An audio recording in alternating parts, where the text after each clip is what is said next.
kayo yung lifeblood of our fighting forces. Diba? Kung walang arsenal, walang magsusupply ng ammunition, paano makalaban yung ating mga kasundaluhan? Kaya talagang nasa puso ko talagang suporta.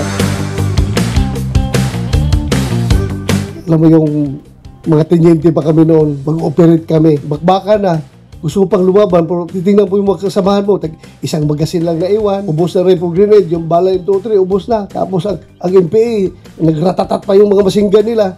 Kung marami tayong bala, hindi tayo mag-withdraw. Maraming instances na gano'n. Kaya nga sabi ko, kailangan talagang tutukan itong arsenal na ito.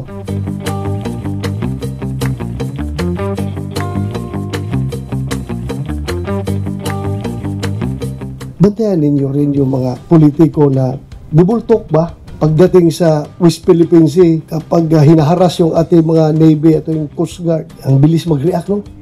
We condemn to the highest terms itong ginawang pambubuli ng mga China. Kaya dapat suportahan natin ang ating armed forces. Pagdating sa deliberation ng pundo, binawasan pa yung PAP Modernization Fund. Iba ang sinasabi, iba ang ginagawa. Bantayan yung ganung klase mga tao. Dahil kawawa tayo. Hindi maganda Ako talaga. It breaks my heart. It breaks my heart.